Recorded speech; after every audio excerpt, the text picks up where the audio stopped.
ici au Sénégal. Mon groupe a été créé il y a plus de 30 ans.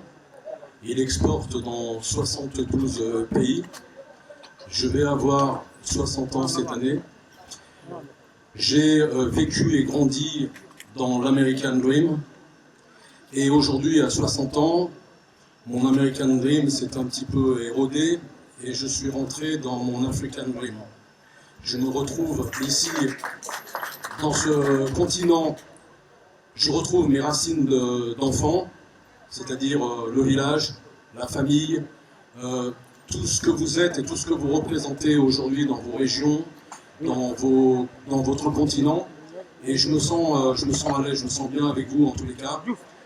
Malgré que je sois d'une autre culture, d'un autre continent, ça m'encourage en tous les cas pour garder et préserver mon humanité, parce que je me rends compte en fait que d'être un homme ou une femme, c'est pas une histoire ni de race, ni de religion, ni de tout ce que l'on veut mettre autour d'un être humain. C'est avant tout un être humain avec du cœur, avec de l'amour, avec l'envie de partager, de construire, où qu'il soit et avec qui qu'il soit. Donc en fait, ma motivation aujourd'hui, quand je suis venu sur le continent africain, ça fait un peu plus de 25 ans que j'y viens, mais je me suis installé et j'ai posé un peu plus mes valises depuis un peu moins d'un an ici au Sénégal.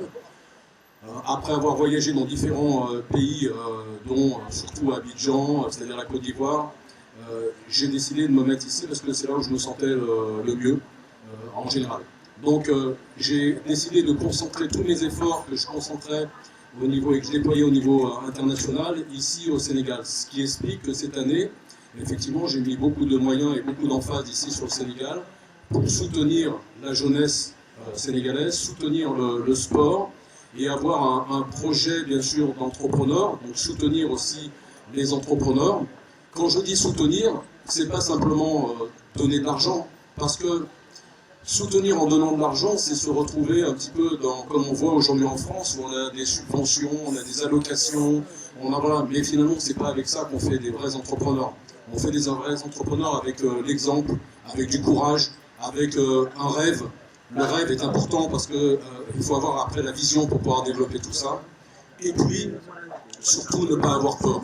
Pas avoir peur des autres, pas avoir peur de se tromper, pas avoir peur de se planter. Pas avoir peur, il faut avoir peur de rien, il faut avoir confiance en soi. Et si, de manière totalement modeste, je peux montrer un exemple, qu'en venant d'un autre continent, dans un autre pays, etc., sans peur et avec l'amour dans le cœur, on peut construire quelque chose de beau et quelque chose de grand et qui va se développer dans le temps, et bien c'est magnifique. Et j'en profite pour remercier toutes mes équipes qui sont là, qui sont 100% sénégalaises, qui sont dans Eric Lac TV, qui sont dans Lutte TV, qui sont également dans Metacom. C'est tous des jeunes Sénégalais à qui j'ai donné leur chance de pouvoir s'exprimer, leur donner un petit peu de moyens pour s'exprimer. Et ce qu'ils réalisent aujourd'hui tous, que ça va de Malik, Bill et toutes les équipes dedans, c'est fantastique. Je suis extrêmement impressionné par leur dynamisme, par leurs compétences qui évoluent chaque jour, par leur envie de bien faire pour leur pays, par leur amour pour leur pays. Moi, je suis fasciné par voir le drapeau sénégalais, le brandir et être fier et de travailler pour ce drapeau sénégalais, chose que nous avons perdue, nous, aujourd'hui, dans le vieux continent. Et c'est toutes ces choses aujourd'hui qui m'animent et qui me donnent envie d'avancer, de construire, de monter un groupe. Alors bien sûr que je suis un businessman, que je suis là aussi pour...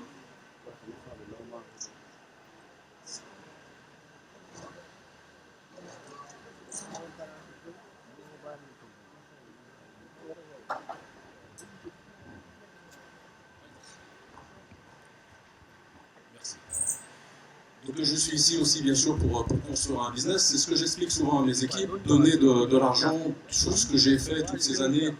Bon, c'est facile, mais à un moment donné, cet argent, il faut à un moment le créer. Parce que l'argent, ça doit circuler. C'est pas fait pour être bloqué à un endroit. On n'est pas ici des gens où on mise sur la bourse, où on mise sur la crypto, des choses comme ça. Nous, on mise sur les hommes, on mise sur des produits et il faut le faire circuler. Donc c'est vrai qu'il est important, à un moment donné, quand on fait des événements comme ça, c'est pas pour racoler, C'est-à-dire de dire, voilà, aidez-nous à un moment donné de pouvoir vous créer vos propres environnements qui soient beaucoup plus fertiles et de créer une vraie économie et que cette économie soit 100% africaine. Voilà, en tous les cas, c'est mon rêve, c'est mon envie aujourd'hui, c'est là-dedans que je suis engagé et je suis très heureux en tous les cas de partager ça aujourd'hui avec le monde artistique, avec le monde sportif, avec le monde de l'entrepreneuriat.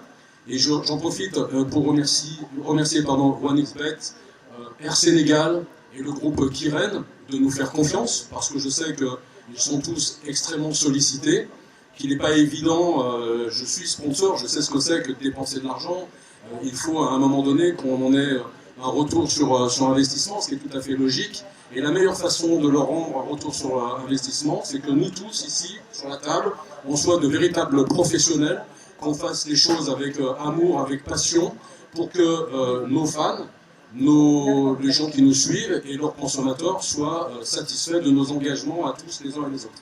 Et ça, c'est très important. C'est simple, mais il faut revenir sur des choses très simples et se dire les choses telles qu'elles sont. Je remercie également Yaria Diop de la Fédération de kickboxing, avec lequel nous avons fait l'année dernière le premier événement. On y a été les yeux fermés, comme deux gamins, on ne savait pas où on partait. Moi, j'ai fait beaucoup d'événements dans le monde, mais c'était la première fois que j'organisais quelque chose au Sénégal. C'était assez épique, mais tout s'est super bien passé. On a fait un super événement. Et cette année, ça sera encore beaucoup plus grandiose. On a des équipes bien rodées avec les équipes de Bill, avec les équipes aujourd'hui que nous avons autour de nous, et puis tout le staff de nos artistes, et puis l'engagement de chacun. Remercier Pape Sidifal, remercier l'ami. Organiser cette deuxième édition. En le faisant l'année dernière, on avait prévu de faire cette deuxième édition, mais on ne pensait pas qu'on aurait cette ampleur. Donc c'est un honneur. Je vais d'abord expliquer l'histoire qui a ramené notre rencontre, Eric et moi. Ça s'est fait lors d'un événement de kickboxing en Côte d'Ivoire, où j'étais parti avec l'équipe nationale du Sénégal. Il y avait 10 combattants plus le staff. Donc, on avait un événement sur la zone 2 que les Ivoiriens avaient organisé.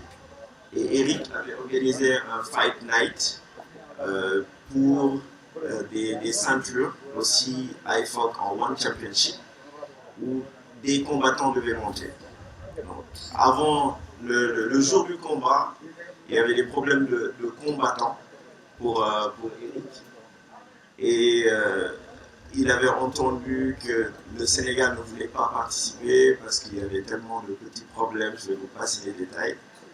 Et il m'a dit de passer. Et ce jour-là, il y avait, on va dire, je ne peux pas expliquer tous ces détails, mais il y avait un piège parce que je devais arriver et d'autres disaient que si le Sénégal vient, on va les prendre à côté, on va les taper parce qu'ils n'ont pas respecté leur engagement alors que nous, on n'était pas au courant. Donc, juste parce que c'était Eric Favre qui a pris son téléphone en nous disant de venir, on est venu. Et il nous demandait d'avoir des combattants prêts pour monter sur des titres de champion d'Afrique. Donc, ce jour-là, c'était la Tabaski en Côte d'Ivoire. Donc, les Sénégalais avaient mangé trop de yap ce jour-là. Donc, ils étaient complètement bourrés de viande. Eric nous dit, il faudra monter. Donc, on a dit, pas de problème, c'est les combattants, même s'ils sont pleins de sauce, s'ils sont remplis de sauce, ils vont quand même monter. On a pris l'engagement. Eric a dit que si on réussit cet événement déjà en Côte d'Ivoire, il s'engage à ce qu'on fasse un événement pareil au Sénégal. On l'a pris au mot et il a respecté ses engagements. Depuis que je le connais, il a toujours respecté ses engagements. C'est quelque chose à saluer. C'est ce qui a ramené que ce jour-là, nos combattants sont montés. Ils sont revenus champions d'Afrique en IFOC sur une ceinture One Championship que j'ai là. Vous voyez ici. Avec Alassane Ba qui était monté, qui est là. Je vais en profiter pour dire à toute l'équipe nationale qui est présente et le staff de se lever pour qu'on les salue. Parce qu'on n'a que des champions d'Afrique ici. Et même des champions du monde. Parce qu'on revient de Riyad là. On a très bien défendu nos titres en Arabie Saoudite. On est revenu avant-hier. Il est revenu avec une médaille de bronze parce que bien sûr, l'excuse c'est qu'on était fatigué. Effectivement, parce qu'on a fait 21 heures de vol et on a combattu 6 heures après. On a quand même gagné l'Ukraine et tout. Donc, le kickboxing sénégalais, ce qu'il faut retenir, c'est que c'est une discipline qui commence à être beaucoup plus connue et pourtant existe depuis 1998 en tant que fédération. J'ai repris les rênes du kickboxing il y a 3 ans maintenant. Et depuis, on a ramené une nouvelle dynamique dans le kickboxing. Depuis qu'on est, avant même, on va dire, le kickboxing en 2007 avait déjà organisé les championnats du monde ici au Sénégal, où on a été champion du monde. On a remporté plus de champions du monde, plus de championnats du monde que beaucoup de disciplines dans ce pays. On est juste méconnu. Donc, on n'est pas connu, comme le dit Pape Sidi, parce qu'on nous confond. On est connu, mais ils ne savent pas qu'ils nous connaissent. Tout le monde ne sait pas qu'ils nous connaissent. D'autres disent que c'est de la boxe. D'autres disent que c'était du taekwondo, du karaté, du MMA. Pourtant, tout bon combattant de MMA est un bon combattant de kickboxing. Tous les grands combattants de MMA viennent du kickboxing. Donc on ne peut pas se passer du kickboxing dans le fight. C'est quelle discipline? C'est du pied-point, le kick, donc les pieds et les poings. Donc c'est une discipline qui est normée aussi, comme le karaté, comme le judo, parce qu'on a des ceintures. On commence de la blanche à la noire. On a des amateurs qui montent. Donc, vous voyez souvent avec les casques et les protèges. Et des pros. Vous verrez le 2 décembre, des pros qui vont monter. Les pros, ça veut dire ils n'ont ni casque, ni protège. Ils ont juste des gants pour se toucher. Pas juste se toucher en amical, mais vraiment se faire mal. Dans le but quand même de se faire mal dans les règles, bien sûr. On est toujours, notre mission en tant que fédération, c'est de s'assurer de promouvoir le kickboxing et ses disciplines associées au Sénégal. On le réussit tant bien que mal, parce qu'il faut savoir qu'on a beaucoup de problèmes, comme toutes les fédérations, d'arts martiaux. On en profite pour lancer un grand appel à toutes les autorités, les sponsors et tout, parce que c'est une discipline qui est en train de monter. On a des milliers d'adhérents et c'est en train de grimper depuis l'avènement même du Fight Legend l'année dernière. Donc on lance cet appel-là aux autorités pour savoir que il y a le foot, il y a le basket, mais il n'y a pas que ça. Les grandes nations ne se sont pas construites avec juste des sports collectifs. Il faut des sports individuels et le kickboxing apporte cela en ramenant des médailles pour le Sénégal. On est actuellement champion d'Afrique sur plusieurs catégories ici au Sénégal et pourtant on est méconnu, ce qui n'est pas normal. Nous, on fait ce qu'on a à faire, on investit, on se donne. On a plusieurs combattants, actuellement on a 4 champions d'Afrique, on est revenu des championnats du monde, tout ça avec nos propres moyens. Donc ça, on ne demande rien, on est à un niveau où on veut être aidé bien sûr, mais on fait de notre mieux et on ne crie pas pour dénoncer ou n'importe, mais on veut montrer qu'on le fait nous-mêmes. Imaginez si on a de l'aide de l'État ou d'autres entités. Donc, pour finir, on est dans un plan de développement du kickboxing. Vous voyez de la vulgarisation qui est en train d'être faite par tout ce qu'on organise là, les championnats du monde. Là, il y a le championnat intercontinental avec le Fight Legend. Vous verrez des lutteurs, aujourd'hui je les appelle des kickboxers, Laurent Ndiago, Boussite, qui vont combattre. Ce ne sera pas de la lutte, ce sera du kickboxing. En amateur, parce qu'ils ont reçu leur licence pour kickboxer. C'est pour montrer à tous ceux qui ont envie de faire que vous pourrez quitter d'autres disciplines et venir faire du kickboxing, parce que c'est le centre du fight. Ils feront un combat en amateur. Amateur veut dire qu'ils vont porter les casques et les protèges, mais ils vont se battre.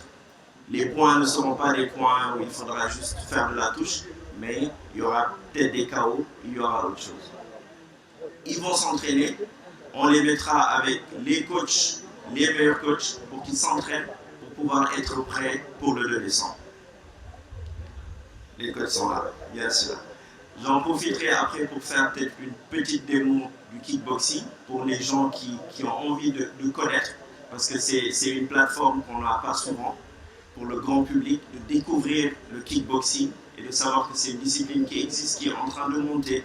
On a beaucoup d'adhérents, des lutteurs, des gens qui veulent faire du MMA et surtout les femmes, parce qu'on parle de self-défense dans le kickboxing, on parle de pouvoir savoir comment donner des coups sans en prendre, donc c'est important, et de pouvoir utiliser tout son corps en se bagarrant, dans les règles ou pas. Donc je remercie tout le monde d'être là. Je remercie les membres de la fédération, parce que il y a juste l'équipe